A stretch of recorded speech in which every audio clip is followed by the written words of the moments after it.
there. Hope you all are having a fantastic day. It's got to be at least better than mine. So, as you know, if you've watched my stuff before, I am using this laptop that just can't hang on much longer to be able to do this, because it's really a goal that I set out for myself, was to be able to do videos on YouTube, because I keep getting denied for disability even though my back is just jacked up all over the place.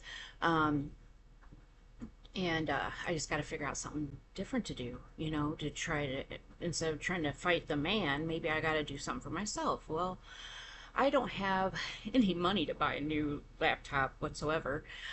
So I'm penny pinching, trying to save up a little bit. There's no space on this computer at all. That's why on some of my videos, it'll have that stuttering sound going on. It'll lag out and things like that. So for any kind of important stuff that I'm working on, like writing books, my nonprofit that I work on, because yes, even though I am completely broke, I started a nonprofit so I can help other people in my same situation. So I have all this documentation, photos of my grandbaby, everything on a removable external hard drive. And it's like, it's a 1 terabyte one, small little. Well, for some reason that just decided to fail, and it had to be reformatted to be able to see anything. But if you reformatted it, it deletes everything. So now everything ever that I've been working on for the last at least year-ish, because that's when I started using it, is gone. All the way down to the logos for my nonprofit. Everything. So I thought I would do some videos just to bring my spirits back up, get some weird conspiracy things going on, think about something else for a little bit. So come along, join me. Let's get after it. Donald Trump is the worst president in human history.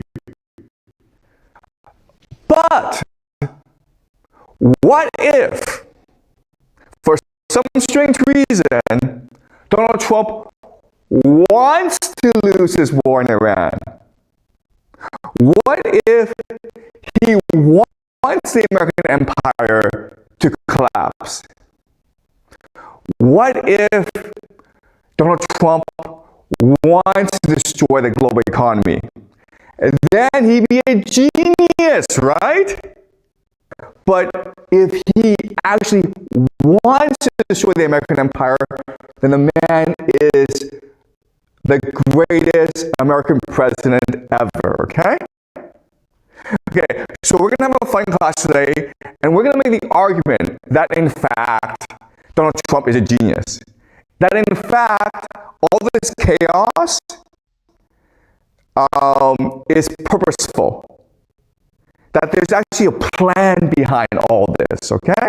That's the argument I want to make to you today. Okay, so what is the plan? What is going on here? All right, so first thing to notice is that the world gets 20%, okay?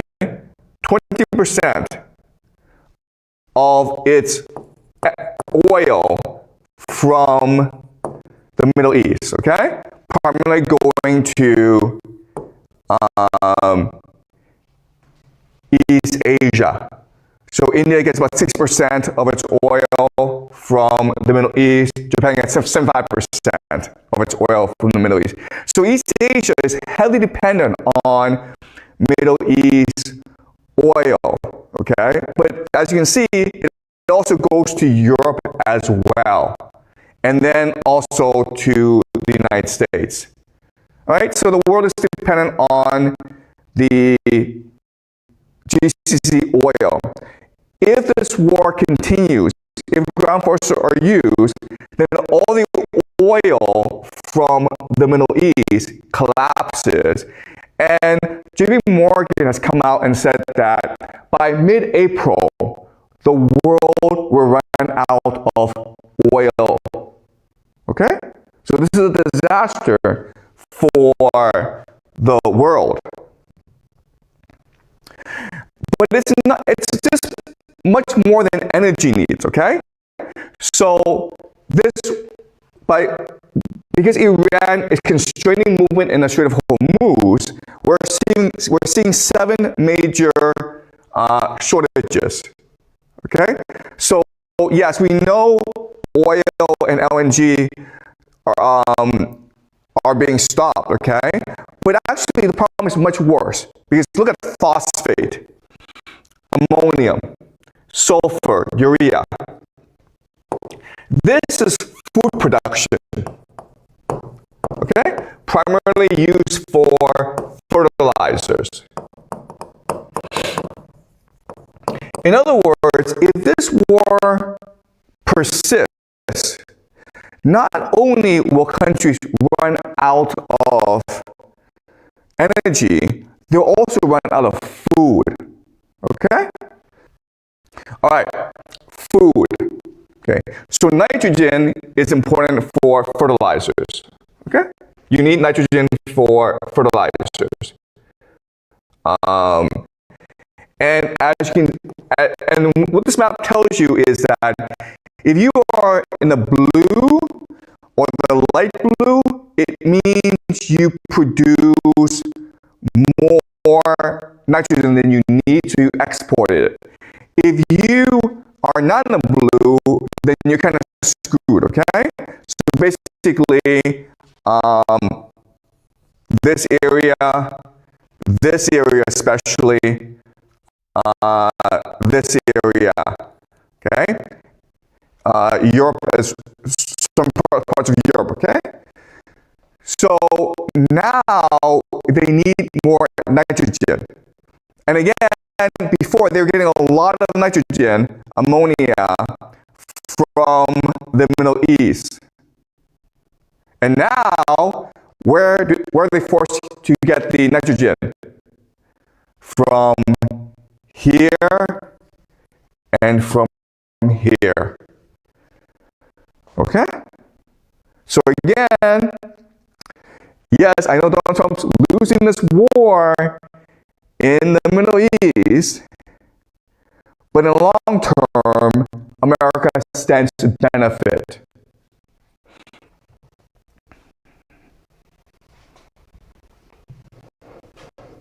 Okay. Last thing I want to look at is water. Okay?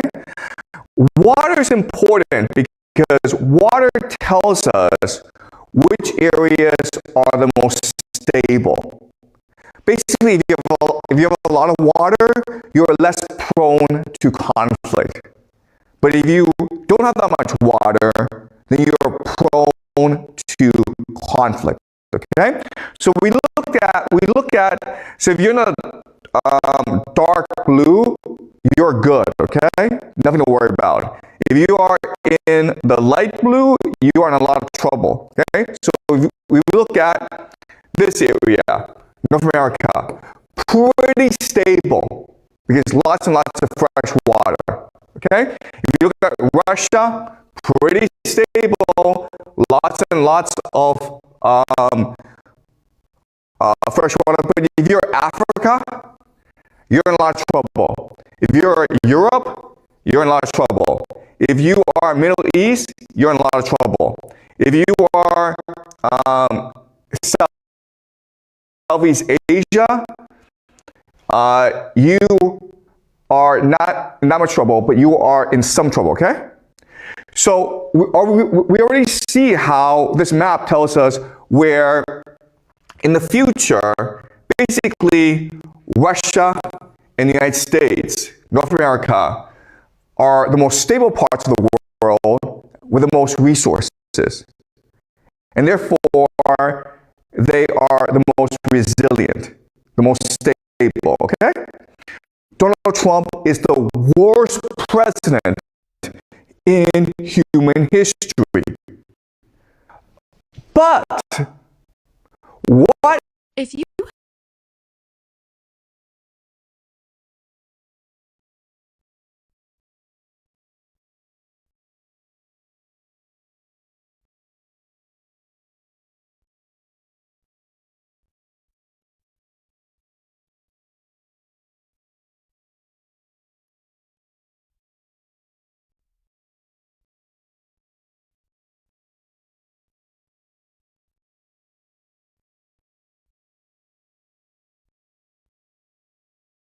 had told me that the same person responsible for the disappearance of JoJo was the same devil responsible for selling his niece, Aaliyah, to R. Kelly, I would make a video about it, which is exactly what I'm doing, and buckle up because this story is crazy. So JoJo was born Joanna Levesque to parents Joel and Diana, and according to her memoir, Over the Influence, her parents met while in AA. Her mom was under a year sober when she got pregnant by accident with JoJo. So she grew up in kind of a tumultuous house, watching her parents battle, specifically her dad, back and forth between sobriety and his addiction to opioids. The fights between her parents were so bad, sometimes physical. She just had no stability. But there was one thing that she had that could keep her spirits up, and that was music. Pretty quickly, JoJo's mom realized that her daughter could sing. I mean,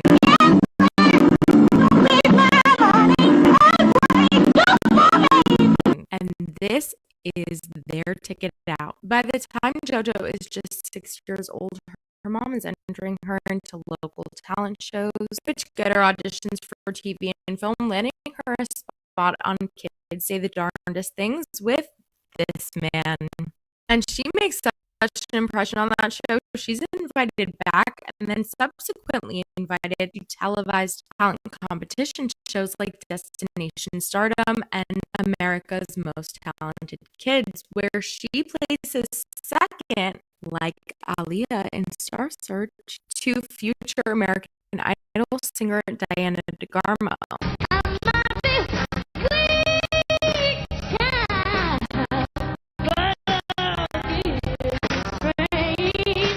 But it's this show that gets her in front of Vince Herbert, who at the time is working as a producer and A&R executive at Blackground Records. Vince sees a real future for the little girl, and he's building a roster for the sub-label called The Family. So Vince introduces JoJo to Barry Hankerson. Now, if you watch my Aaliyah series, you know Barry was Aaliyah's uncle and created Blackground Records for her. And the year that he's introduced to JoJo is 2002. This is just 1 year after Aaliyah's plane crash. And this is very significant. According to JoJo's memoir, after hearing her sing, Barry said that he saw Baby Girl, which is a nickname that Aaliyah had, standing behind JoJo saying, "She's the one." Not creepy at all. And while JoJo has other labels offering her contracts, I mean, even Britney Spears' manager, Larry Rudolph, wanted to sign her when she was like 7 years old. JoJo's mom feels like Blackground is the safest because it's a small family-run company. So at just 12 years old, JoJo signs a 7-album record deal. And immediately she would start recording her first studio album, self-entitled JoJo.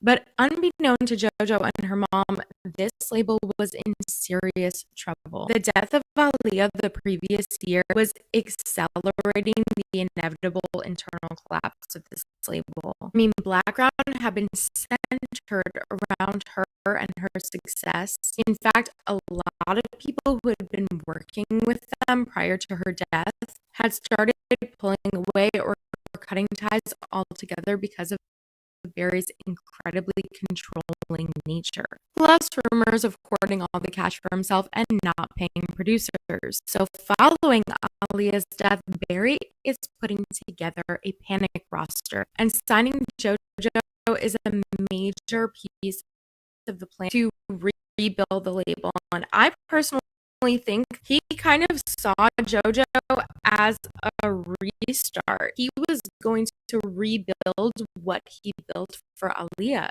down to suggesting that she work with R. Kelly, who a year prior had been incarcerated for CSAM. Not to mention, he had gotten Aaliyah pregnant when she was underage at just 15 years old.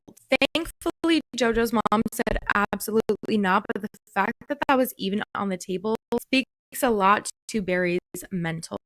But in JoJo's 12-year-old head, she's thriving. She just signed her first record deal. At the same time, she's still auditioning for TV and film. So she actually gets cast as Lisa Zemo in Ned's Classified School Survival Guide. She even shoots an entire unreleased pilot. The cast of that show talked about it on their podcast a couple of years ago. I would love to see it release the pilot. And in addition to that, JoJo actually got approached for the lead role of a newly developed television show for the Disney Channel, and that show would go on to be called Hannah Montana. JoJo has no idea that one of the songs from her debut album was about to explode, and she's not going to have time for much of anything else.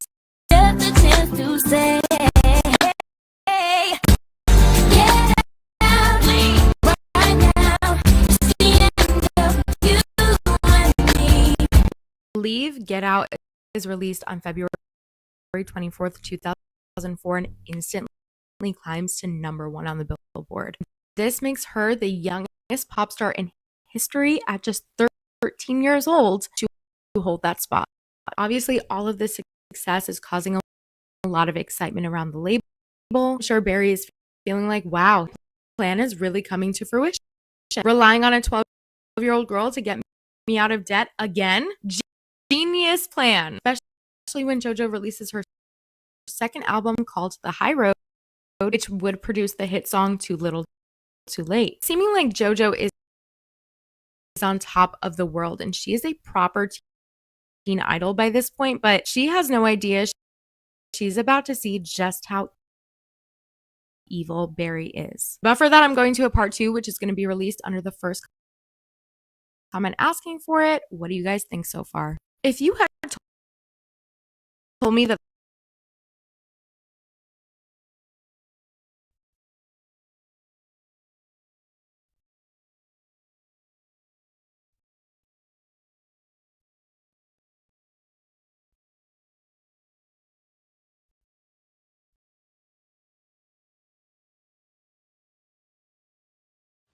Now, I want you guys to see something, okay? Guess who that is? King James.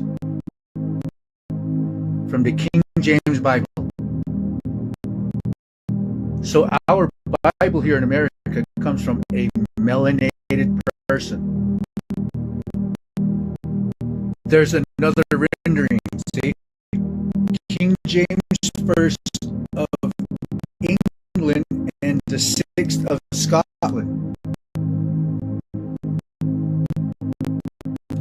Now that portrait comes from the National Portrait Gallery of England. And it's King James the First of England and the 6th of Scotland. We're going to scroll up. It's going to bring us here. The sitter, meaning the person who sat there for that portrait to be rendered by this artist, was King James the First of England and the 6th of Scotland. Now, as I said, the King James Bible is named after King James the First of England, who was also King James VI of Scotland, which is that melanated person. And it was published in 1611. Now, the first settlers, which I'm saying are Celts, which are Scottish, Irish, and then your English people and your Black Welsh people. The Black Americans, the ancestors of Black Americans who swear up and down that they're not from Africa, their ancestors are Black Welsh people. They came here in 1607, and established a first permanent English colony in North America. Okay, 1607. Then they published the King James Bible, which came from a melanated person in 1611. And then the first recorded arrival of enslaved Africans in the English mainland colonies occurred in late August 1619. And like I said, the black Welsh that came from Britain as settlers are half brothers and sisters to these enslaved Africans, West Africans. They're half brothers and half sisters to each other. They come from the same founding father, haplogroup R. Now, Freemasonry began in the early 1730s. So when they brought enough settlers that were black Welsh and enough enslaved Africans, they started Freemasonry in America. And then in 1775, which is a year before they wrote the 1776 thing happened, right? A year before that, black men were first initiated into Freemasonry.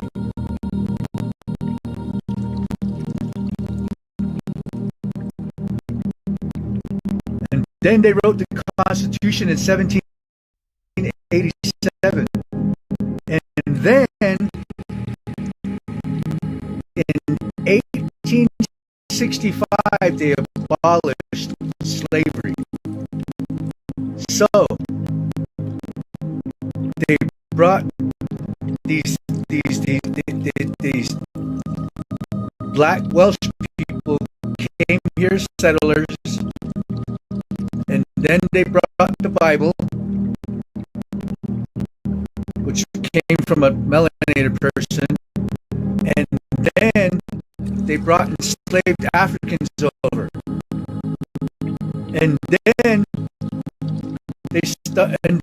they brought the Freemasonry started,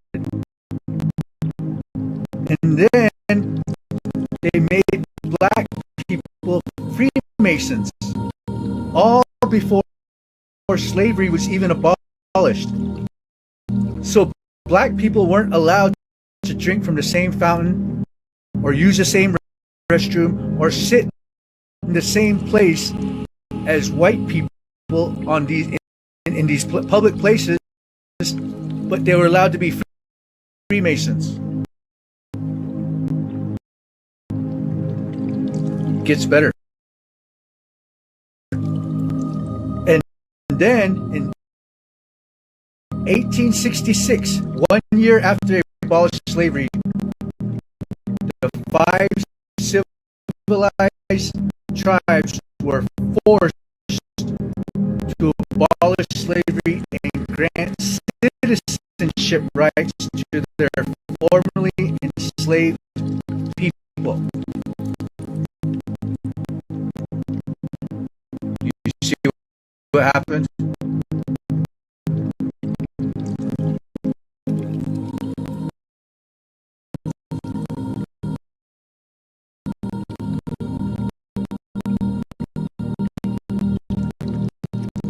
And I'm using their information to show you all this. Can you see what happened? We are being deceived by descendants of an alien and a female child that he stole from a melanated woman, per the Navajo creation story. They're all haplogroup R, meaning reptilian. Think about the things I tell you guys. Think about them. Now, Life glitches caught on camera. Guys, look. There's no one here. No one in this corner.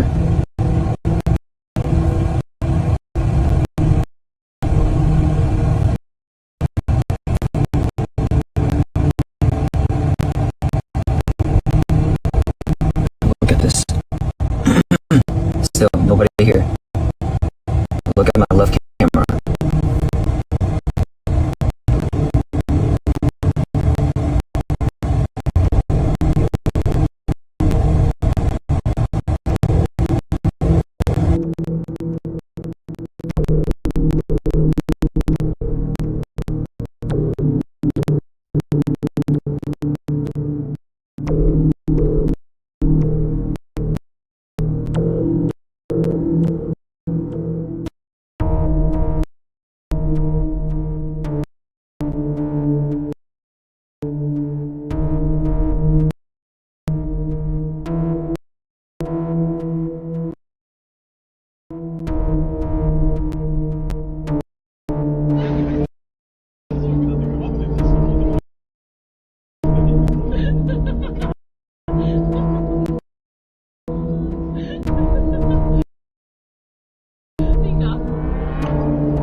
Life glitches caught on camera.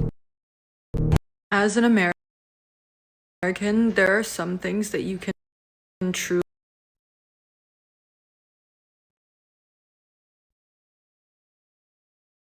never fully understand until you leave the United States. I moved out of the United States 2.5 years ago, and since then, there have been moments where certain things happen that completely and utterly break.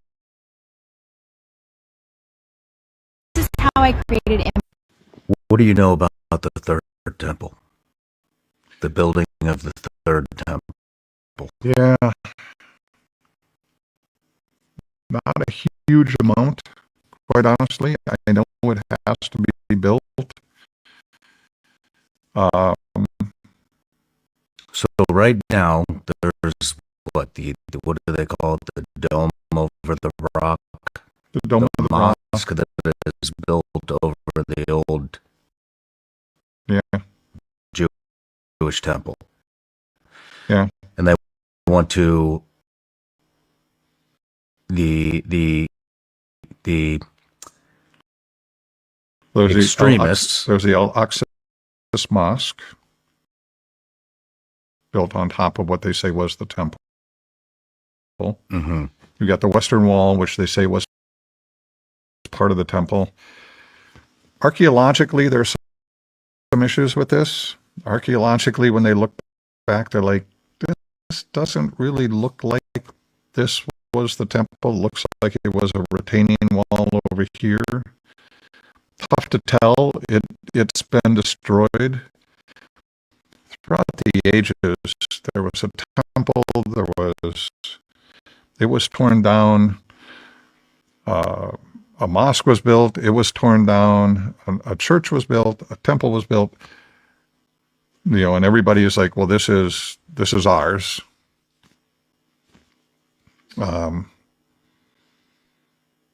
Yeah, but right now, I mean, the goal is we need to tear down everything that's there and build the next temple. And we've got the red cows that we need to sacrifice to purify heifer. the land. There's a lot of ritualistic stuff in here that Well, I mean, a lot of people